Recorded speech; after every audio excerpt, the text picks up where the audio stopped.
नमस्कार, मैं हूं आकांक्षा और आप देख रहे हैं UV24 मतलब सच पेज चेक। आइए खबरों की शुरुआत करते हैं।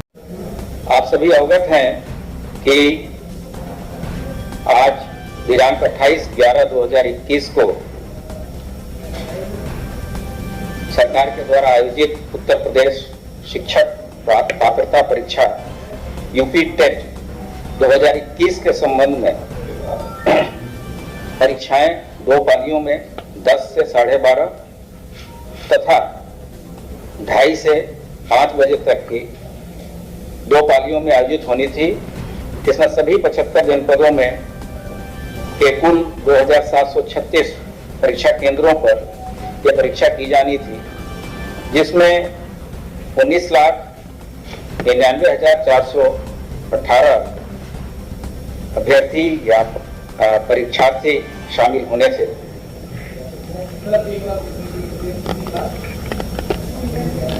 तो 19,99,418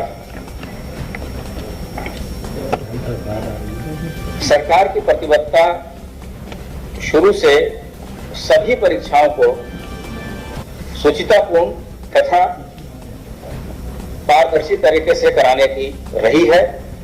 और इसमें हम लोगों ने आपने पूर्व में भी देखा होगा कि आज तक कोई भी परीक्षा ऐसी नहीं हुई जो कि किसी भी नई प्रक्रिया से जिसमें इंटरफेरेंस रहा हो। और हम लोग इसमें हमारी जो स्पेशल यूनिट्स हैं, विशेषकर STF कामयाब रही है और हम लोग ने पूरी तरीके से सभी परीक्षाओं को नकल विहीन कराने में सफलता प्राप्त की है।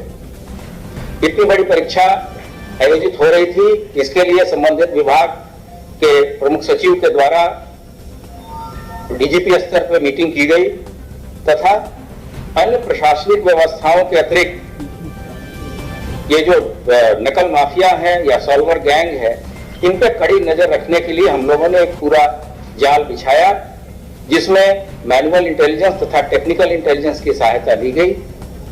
और बीती रात हम लोगों ने कुल अभी तक 23 व्यक्तियों को गिरफ्तार किया है विभिन्न उत्तर प्रदेश के विभिन्न शहरों से, जिसमें लखनऊ से 4 लोग पकड़े गए हैं।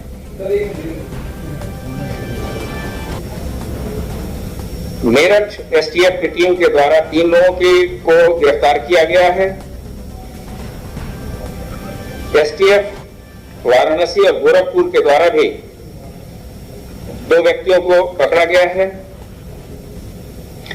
जनपद कौशाम्बी से 1 व्यक्ति गिरफ्तार हुए हैं तथा प्रयागराज से 13 व्यक्तियों की गिरफ्तारी हुई है।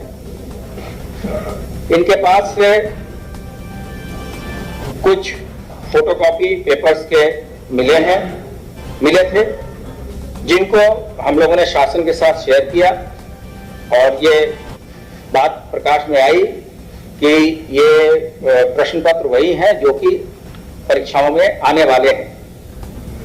तत्काल शासन स्तर से इस पे निर्णय लिया गया कि जो शुचिता और पारदर्शिता का जो बेसिक कंसेप्ट है, उसको मद्देनजर रखते हुए हम लोगों ने शासन ने निर्णय लिया कि ये परीक्षाएं स्थगित की जाती हैं। ये भी निर्णय हुआ है कि अगले 1 महीने में दोबारा ये परीक्षा कराई जाएंगी तथा इस परीक्षा में जो भी व्यय भार आएगा वो सरकार के द्वारा ही वहन किया जाएगा। इसके लिए बच्चों को दोबारा न तो कोई फॉर्म भरना होगा, न तो कोई फीस देनी होगी। इसके अतिरिक्त ये भी डिसाइड किया गया है कि आज जो भी बच्चे परीक्षा के लिए आए हैं, उनको अपने गंतव्य स्थान पर वापस लौटने के लिए उत्तर प्रदेश UPSRTC के बसेस में एडमिट कार्ड से ही फ्री जाने की अनुमति दी गई है। उनको कोई टिकट लेने की आवश्यकता नहीं है। इसके अलावा इस पूरे प्रकरण की जांच STF के द्वारा की जाएगी और इसमें जो भी व्यक्ति, जो भी संस्था अगर इन्वॉल्व है, उसमें किसी को बख्शा नहीं जाएगा। ये चीज ध्यान देने योग्य है कि जो प्रश्न पत्र हैं जिसपे परीक्षाएं होनी थी अभी तक वो केंद्रों तक नहीं गई थी, उसको आज सुबह जाना था। तो अभी तक की चेन से जहां तक जिस संस्था ने ये परीक्षा जिसको आयोजित करना था उससे लेकर और ट्रेजरी तक जिसका भी इसमें इन्वॉल्वमेंट होगा उन व्यक्तियों के विरुद्ध कठोर कार्रवाई की जाएगी। और जो चीजें बरामद की गई हैं उसमें कुछ मोबाइल फोन है और पेपर के फोटोकॉपी है और इसमें उत्तर प्रदेश के अलावा बिहार के भी कुछ व्यक्ति पकड़े गए हैं। और इसमें दो तरह से चीजें की जाती हैं, या तो सॉल्वर गैंग के द्वारा पेपर लीक कराया जाता है या किसी अन्य सॉल्वर को बिठा के ये परीक्षाएं दी जाती हैं। तो जो कठिनाइयां बच्चों को हुई है उसके मद्देनजर सरकार ने कदम उठाए हैं, लेकिन जो सबसे बड़ी बात है कि हमारी जो परीक्षाओं को बहुत ही पारदर्शी, शुचितापूर्ण तथा पवित्र तरीके से कराए जाने की जो परंपरा है उसको आगे बढ़ाते हुए यह निर्णय शासन स्तर पर लिया गया है। अब इसमें जो भी आदमी पकड़े गए हैं इसके अतिरिक्त अन्य भी लोगों की गिरफ्तारी हम करेंगे। जो 23 लोग गिरफ्तार हुए हैं उनके बारे में उनका नाम और पते हम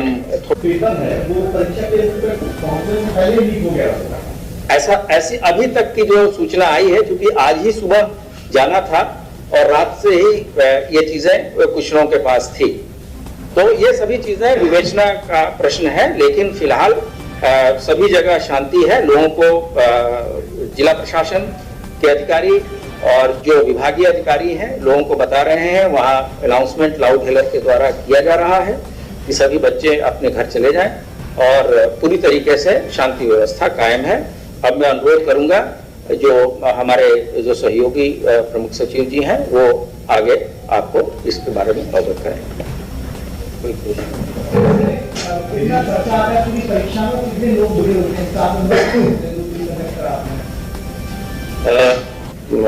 इसमें परीक्षा नियामक प्राधिकारी है जो प्रयागराज में बेस्ड है, वो और उनका स्टाफ होता है। कोशिश की जाती है कि कम से कम लोग इसमें जुड़े और एजेंसी की भी सिक्रेसी रखी जाती है, कौन सी एजेंसी है।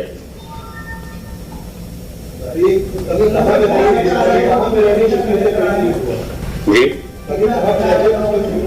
अब ये तो जैसा देखिए, ये सभी चीजें डिटेल विवेचना का की बिंदु है जिसके बारे में अभी कुछ भी कहना उचित नहीं है। अभी जितनी चीजें थी और जैसे आपने देखा कि शासन की तरफ से सभी तरह की व्यवस्थाएं कराई गई थी, जैसे वहाँ सीसीटीवी की भी व्यवस्था थी कि जो भी परीक्षार्थी देंगे उसका सीसीटीवी कवरेज भी होगा, तो सभी व्यवस्थाएं की गई थी। लेकिन यहाँ कुछ ऐसे गैंग हैं जो बराबर कोई भी परीक्षाएं होती हैं तो उसमें इस तरह का डिस्टर्बेंस करते हैं। कभी कभी ये भी देखा गया है कि गलत पर्चा भी लीक कर देते हैं। तो जैसे ये पर्चे लीक हुए तो उसको हम लोगों ने शासन के साथ शेयर किया, उन्होंने इस चीजों को तस्दीक कराया तो पाया गया कि उसमें से प्रश्न कुछ ऐसे थे जो कि परीक्षा में आने वाले थे। तो इस बेसिस पे शासन ने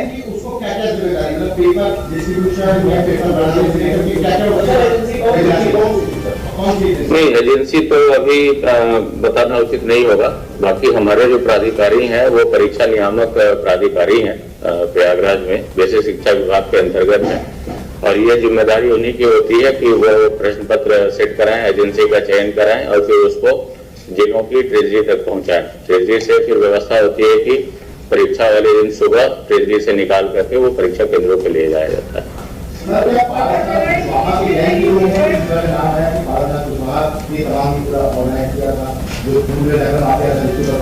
इस पे मैंने आपको बताया कि इसमें कुछ दूसरे प्रदेश के भी लोग आए हैं और इतनी जल्दी इतनी चीजों को बताना संभव नहीं है। फिलहाल जो प्रारंभिक सूचनाएं थी बता दी गई हैं, लेकिन यह मैं आपको आश्वस्त करना चाहूंगा कि इसमें कोई भी व्यक्ति अगर ऑर्गेनाइजेशन इन्वॉल्व है, मैंने आपको बताया, या कोई व्यक्ति इन्वॉल्व है, सभी पे कठोरतम कार्रवाई की जाएगी। सर आप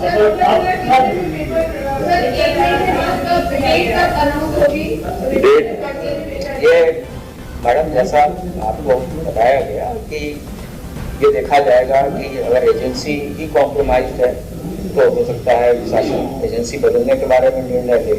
कहाँ से ये चीजें निकली हैं, इन चीजों को देखने के बाद ही चीजें डिटेल्ड सम्यक विचारोपरांत शासन के द्वारा ये निर्णय लिया वो हम लोग जल्दी बताएंगे। ये भी देखना होता है कि इतने सारे अभ्यर्थी हैं और उन डेट्स में जो परीक्षा केंद्र निर्धारित किए गए हैं वो फ्री है या नहीं है, क्योंकि बहुत सारी परीक्षाएं चलती रहती हैं, तो उनको देखते हुए हम लोग 1 माह के अंदर ही पुनः परीक्षा कराएंगे। अब आप अपर मुख्य सचिव और शिक्षा विभाग के मुखिया हैं, क्या संदेश देना चाहते हैं परीक्षार्थियों को कि क्या संयम रखिए, क्या करें, उनके लिए क्या जैसे आईडीजी साहब ने भी अनुरोध किया कि सभी अभ्यर्थियों से हम लोग यही अनुरोध करेंगे और यही निर्देश भी हैं कि उनको पुनः फॉर्म नहीं भरना पड़ेगा, न किसी तरह की फीस ली जाएगी और हम पुनः डेट जितनी जल्दी होगा वो कराएंगे। आप अवगत हैं कि टीईटी की परीक्षा पिछले वर्ष भी कोविड के कारणों से नहीं हो पाई थी, इसलिए हम लोगों ने इस वर्ष ये कराया था और ये घटना हो गई है, तो हम लोग 1 माह के अंदर पुनः इसको संचालित करेंगे।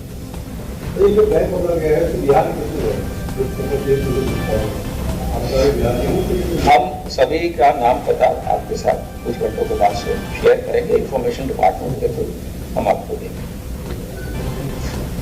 लेकिन ये जो सबसे महत्वपूर्ण चीज है कि शासन के द्वारा इस पर तत्काल निर्णय लेते हुए कि परीक्षा की पवित्रता और शुचिता में आंच न आए और जिस तरह से अभी तक की सभी परीक्षाएं हुई हैं उसी तरह हम आगे की कार्रवाई करेंगे और नकल माफिया जैसे अन्य माफियाओं की कमर तोड़ी हुई है, नकल माफियाओं की